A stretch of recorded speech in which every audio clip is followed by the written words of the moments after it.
SIR প্রসেসকে বন্ধ করতে রাজ্যের শাসক দল কার্যত ব্যর্থ হয়েছে এবং সেই এসআইআরের যে পুরো প্রসেসটা প্রায় শেষের মুখে এসে দাঁড়িয়েছে এবং নির্বাচন সামনে কড়া নাড়ছে। মনোনয়নপত্র জমা দেওয়া শুরু হয়ে গেছে। বিরোধী দলনেতা বিপুল জনসমুদ্রের মতো এক র্যালি করে নন্দীগ্রামে তার মনোনয়নপত্র জমা দিলেন। এই সমস্তর মাঝখান থেকে যে এসআইআর প্রসেসকে বারবার প্রশ্নের মুখে ফেলেছে, ডিস্টারবেন্সের মধ্যে ফেলেছে, বাধার মুখে ফেলেছে এবং বারবার সুপ্রিম কোর্ট সেটা নিয়ে অসন্তোষ প্রকাশ করেছে রাজ্যের শাসক দলের ওপর।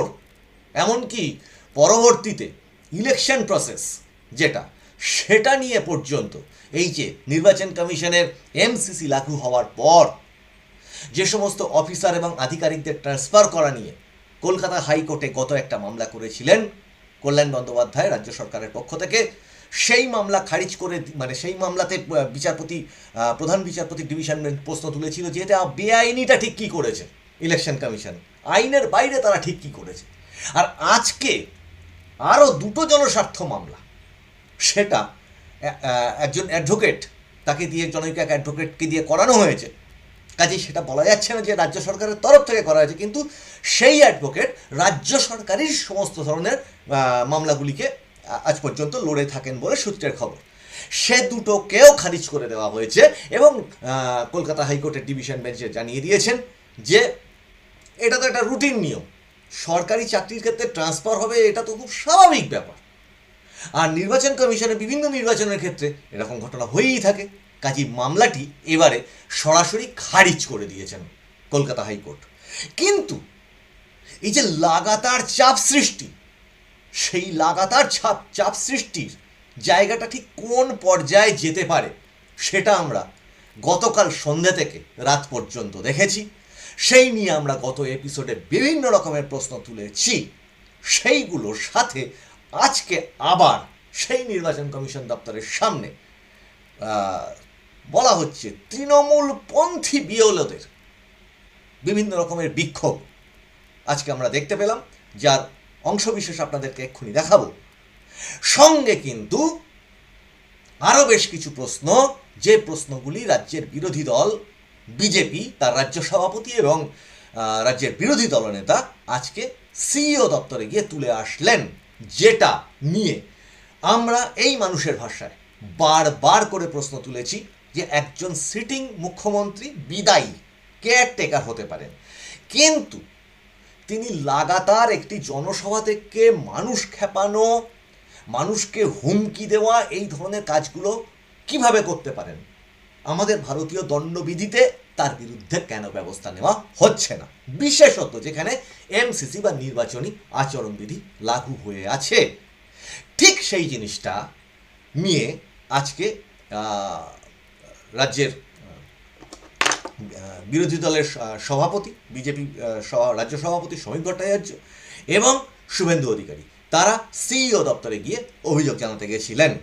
এবং তার আগে একটু দেখিয়ে নিই যে এই সিইও দপ্তরের সামনে আজকে সকাল থেকে ঠিক কী হলো। এই দেখুন অবস্থা,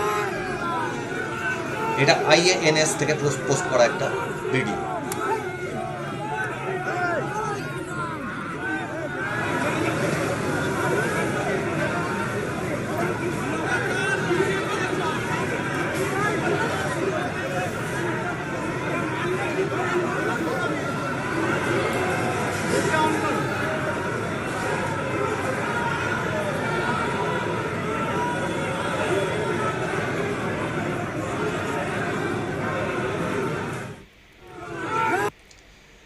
মানে এইগুলোকে যদি অরাজক পরিস্থিতি না বলা হয়, ঠিক কোনটাকে বলা যেতে পারে? যাই হোক, সেটা নিশ্চয়ই রাজ্যের বিরোধী দলের তরফ থেকেও বিভিন্ন রকমের অবজারভেশন তাদের থাকবে, আমরা আগামীতে নজর রাখবো। কিন্তু এর সাথে যেটা হলো আজকে, ঠিক তার পরে রাজ্যের বিরোধী দলনেতা এবং রাজ্যের বিরোধী দলের রাজ্য সভাপতি তারা ঠিক কী জানালেন দেখুন। যে এখানেই শেষ না, যেটা আমরা মানুষের ভাষা থেকে বারবার বলি, একটি সিস্টেম মাথা থেকে পা পর্যন্ত পচে গেছে। তাকে একটু অদল বদল করলেও, যেটা মুখ্যমন্ত্রী বারবার করে হুঁশিয়ারি দিয়েছেন যে যাকে আনবে সেও তো আমার হয়েই কাজ করবে, কাজেই সেই একই রকম জিনিসটার ভুক্তভোগী হয়ে আজকে এনারা ঠিক কি জানাচ্ছেন। মাননীয়া শশী অগ্নিহোত্রী, আমাদের মূল প্রথম বক্তব্য ছিল মমতা ব্যানার্জির বিরুদ্ধে ইলেকশন কমিশনের যে এমসিসির যে নর্মস আছে সেই অনুযায়ী ব্যবস্থা নেওয়া হোক। আমরা দুটো বক্তব্যের ক্লিপ এবং তার ভাষণের পেন ড্রাইভ জমা দিয়েছি। একটা ভাষণে তিনি বলছেন কেন্দ্রীয় আধা সামরিক বাহিনী বা ভোটের কাজে নিযুক্ত নিরাপত্তা বাহিনীদের বিরুদ্ধে তিনি বিশেষ করে নারী শক্তি মহিলাদেরকে লেলিয়ে দেওয়ার কথা বলছেন মা বোনেরা আপনারাই হাতাখুন্তি নিয়ে বেরিয়েছে এদেরকে প্রতিরোধ করুন। তো সরাসরি হিংসাতে এবং নির্বাচনের কাজে নিযুক্ত হাজার হাজার নিরাপত্তা রক্ষীকে আক্রমণ করার মধ্য দিয়ে সমগ্র নির্বাচন ব্যবস্থার উপরে উনি আক্রমণ করেছেন।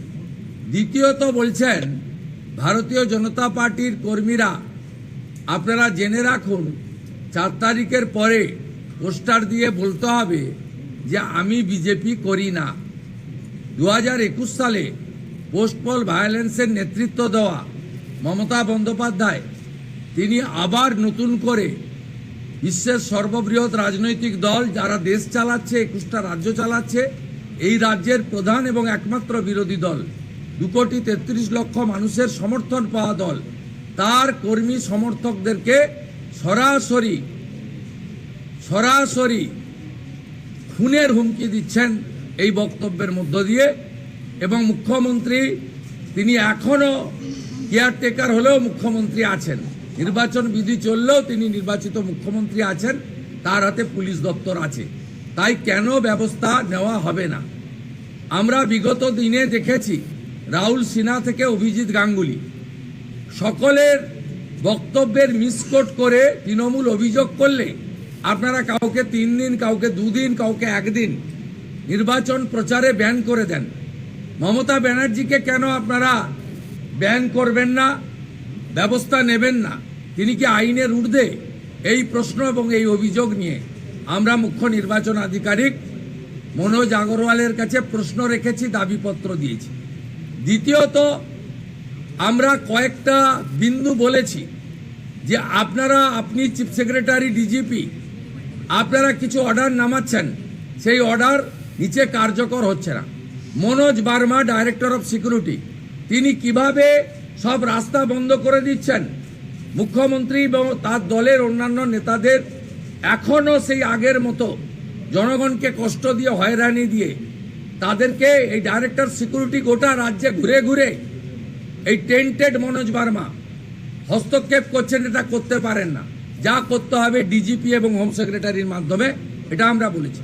ট্রান্সফার হওয়া সত্ত্বেও জঙ্গিপুরের এসপি মেহেদি হাসান, পশ্চিম মেদিনীপুরের এসপি পলাশ ঢালি কি করে এসপি বাংলো আটকে রেখে সেখানে ইলেকশন কমিশন পাঠানো এসপির কাজে হস্তক্ষেপ করছে, এ প্রশ্ন তুলেছি।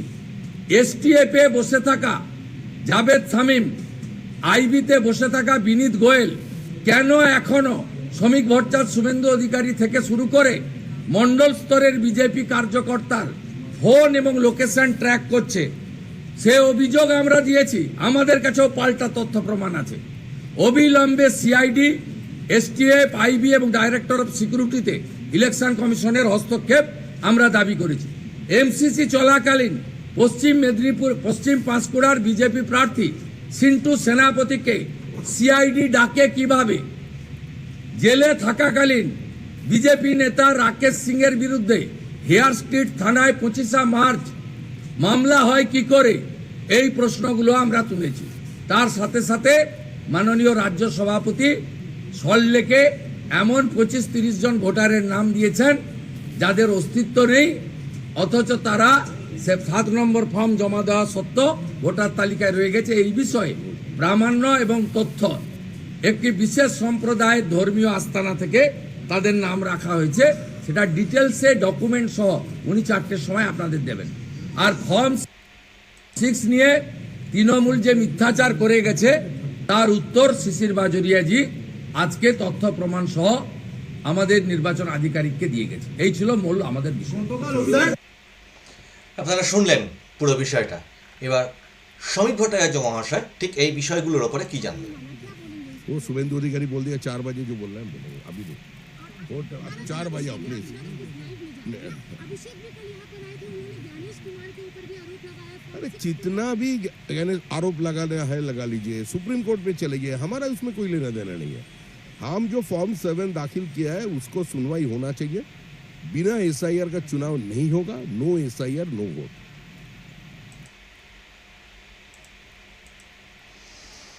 বিষয় হচ্ছে যে ওই সেই একই ব্যাপার, যদি গোটা সিস্টেমটা করাপ্ট হয়ে গিয়ে থাকে তাহলে তার রদবদল করে কতটা সম্ভব অবাধ এবং শান্তিপূর্ণ নির্বাচন কমিশন অতি অবশ্যই এটা অত্যন্ত সাধুবাদ জানানোর মতো বিষয় যে এখনো পর্যন্ত যে ব্যবস্থাগুলো নিয়েছে সেগুলি রাজ্যের মানুষের মধ্যে আশা জাগিয়েছে। কিন্তু পাশাপাশি এই যে অভিযোগগুলো, এগুলো যদি যে রাজ্যের বিরোধী দলনেতা যেটা জানালেন, শুভেন্দু অধিকারী যেটা জানালেন, এই যে ফোন ট্যাপ করা, এই ফোন ট্যাপ করা তো আজকের বিষয় না, এ তো বহুদিন থেকে চলছে। এবং তার সাথে সাথে আরও যেগুলো সূত্র মারফত খবর পাওয়া যাচ্ছে, এসআইআরকে রদ করতে না পেরে ওই যারা প্রথমে বলেছিল ও ঠিক আছে হতে দে না তারপর দেখে নেব, ঠিক নাম উঠিয়ে দেব, শেষ পর্যন্ত হয়নি। এই যে তাদের কাছে উত্তরটা দেওয়ার যে জায়গাটা নেই, তাদের সেই বাহিনী কিন্তু আজকে এই রাস্তার মধ্যে নেমে পড়েছে আবার। এখন এর মাঝখান থেকে মানে যে প্রশ্নগুলো রাজ্যের শাসক দল তুলছে সেটা শ্রমিক ভট্টাচার্য যুক্তিসঙ্গতভাবেই বললেন, এবং আমরাও বারবার করে এই প্রশ্ন তুলেছি যে আচ্ছা এত যদি অভিযোগ থাকে তাহলে সেই অভিযোগগুলোই হাইকোর্টের প্রধান বিচারপতির নেতৃত্বে এই এসআইআর হচ্ছে। এখন হাইকোর্টের প্রধান বিচারপতির তত্ত্বাবধানে পুরো দায়িত্বে এই এসআইআরের আন্ডার অ্যাডজুডিকেশন প্রসেসটা চলছে, এবং সেটা সুপ্রিম কোর্টের প্রধান বিচারপতি ডিভিশন বেঞ্চের নির্দেশে। তাহলে সেখানে চলে গেলে হয়, সেখানে চলে গিয়ে এই অভিযোগগুলো জানিয়ে দিলে হয়। আর আগামীকাল কিন্তু রয়েছে সুপ্রিম কোর্টের হিয়ারিং। আমরা তাকিয়ে থাকবো যে সেই হিয়ারিংয়ে এই প্রশ্নগুলো ওঠে কিনা, যে একটি নির্বাচন কমিশন দপ্তরের মধ্যে কোনো একটি রাজনৈতিক দল এনসিসি চলাকালীন এইভাবে ঢুকে গিয়ে ছবি তুলতে পারে কিনা। যদি সেই ছবিগুলো সত্যি ছবি হয় সেটা পরিষ্কার হয়ে যাবে। তারা ভিডিও করতে পারে কিনা, যদি সেই ভিডিওগুলো সত্যি ভিডিও হয় কি মিথ্যা ভিডিও হয় পরিষ্কার হয়ে যাবে। আর ওই বান্ডিল ফর্ম নিয়ে যে সমস্ত অভিযোগ ওনারা করছেন তা সেগুলো সুপ্রিম কোর্টের ওখানে ওঠে কিনা তাতেও সবটাই পরিষ্কার হয়ে যাবে। এখন আমরা যেটুকু জানি যে প্রথম ফাইনাল লিস্টটা বেরোনোর পরে 28 তারিখে তারপরে যাদের নাম ওর থেকে বাদ করেছিল এবং যারা বৈধ ভোটার বলে নিজেদেরকে মনে করেন তারা ডিইও এবং সিইওর কাছে আবেদন জানাতে পারতেন, এবং ফর্ম 6-এ অনলাইনে অ্যাপ্লিকেশনের ব্যবস্থা আছে। আচ্ছা এটা কি একটা অপরিণত রাজনীতির নিদর্শন নয়? যেখানে অনলাইনে ফর্ম 6 অ্যাপ্লাই করা যায়, তাহলে তো ম্যাক্সিমাম লোক আমি জানি যতটুকু যে ওই অনলাইনে নিজের মোবাইল ফোন দিয়ে হোক বা কোনো একটা সাইবার ক্যাফেতে গিয়ে হোক সেটা তারা করে থাকেন। তা যদি সত্যিই যেটা এরা অভিযোগ করছে যে ইউপি বিহার থেকে লোক নাম ঢোকানোর চেষ্টা করবে, তা আমার এই হার্ড কপি ওই অত বান্ডিল করে সেখানে নিয়ে যাওয়ার কি দরকার থাকবে? বড্ড কাঁচা কাজ হয়ে গেল না? মানে রাজ্যের শাসক দলের কাছ থেকে আর একটু ম্যাচিউরিটি অন্তত আশা করা গেছিল। বিপদে বুদ্ধিনাশ হয়ে গেছে, বুঝতে পারা যাচ্ছে। ইস্যু হাতে কিচ্ছু নেই, নিজের দলের কর্মীদের কাছে মুখ দেখাতে পারছে না, উত্তর দিতে পারছে না। তাহলে তাদের ওই লেঠেল বাহিনীর কাছে গা গরম করা একটা কিছু ঘটনা তো ঘটাতে হবে রে বাবা, না হলে তো এবার তারা উল্টে ফুঁসে উঠছে, উত্তর চাইছে। নাহলে সত্যি কথা লাস্ট কোশ্চেন যেটা শুধু দর্শক মণ্ডলী, মানুষের ভাষার যারা নিয়মিত দর্শক এবং যারা আগত দর্শক তাদের কাছে রাখছি, সহজ প্রশ্ন, যদি ইউপি এবং বিহার থেকে কারোর নাম তুলতে হয় তাহলে সে কেন মাথায় করে পাঁজি ফর্ম নিয়ে এসে এখানে ছুটে আসবে? সোজা অনলাইনে গিয়ে ফর্ম 6 অ্যাপ্লাই করে দেবে, ঝামেলা মিটে যাবে, যদি তাই উদ্দেশ্য থাকে। আর যদি লোক দেখানো এরকম মানে যাকে বলে স্টান্ট রাজনীতি করবার, নাটক করবার ইচ্ছা থাকে, সেটা একদম আলাদা বিষয়। আগামীকাল সুপ্রিম কোর্টে সেই মামলা উঠবে। এই মমতা বন্দ্যোপাধ্যায়ের নিজের করা মামলায় একটার পর একটা রায়ে যেখানে তিনি হেরেছেন, আজকে জোড়া হেরেছেন হাইকোর্টে, আর আগামীকাল আমরা তাকিয়ে থাকবে এই সমস্ত জিনিসটা আশা করি সুপ্রিম কোর্টের নির্বাচন কমিশন এবং অন্যান্য যে সমস্ত আদার্স পার্টিস যারা আছেন তারাও নিশ্চয়ই তাদের দৃষ্টি আকর্ষণ করবেন। কিন্তু একটা কথা কিন্তু ঠিক, এটা নির্বাচন কমিশনকে ভাবতে হবে যে গোটা সিস্টেমটা পচা, এবং এই যাকে পাল্টে দেওয়া হচ্ছে তাকে আবার ওভারফোন বলে দেওয়া হচ্ছে তুমি যেখানে গেছো সেখানে গিয়ে তুমি তোমার একটা নেটওয়ার্ক বানিয়ে নাও, আমার অমুক অমুক লোক তোমার সঙ্গে কন্ট্যাক্ট করে নিচ্ছে, তোমার কোনো অসুবিধা নেই। কাজেই সাধু সাবধান। নির্বাচন কমিশনকে আমাদের তরফ থেকে অন্তত সাধারণ মানুষের স্বার্থে এই সতর্ক বার্তাটুকু আমরা দেওয়া প্রয়োজন মনে করলাম। মানুষের ভাষার এই এপিসোডে এই পর্যন্ত। আপনাদের যাদের এপিসোডগুলো ভালো লাগছে তারা একটু লাইক, শেয়ার, কমেন্ট করুন আর সাবস্ক্রাইব করুন। আপনাদের সুচিন্তিত মতামত পাঠান। আপনাদের সহযোগিতা পেয়ে আমরা কৃতজ্ঞ। আপনাদের সঙ্গে আবার দেখা হবে সামনের এপিসোডে। আপনারা নজর রাখুন মানুষের ভাষার পর্দায়। মানুষের ভাষা সবার মনের কথা বলে। নমস্কার।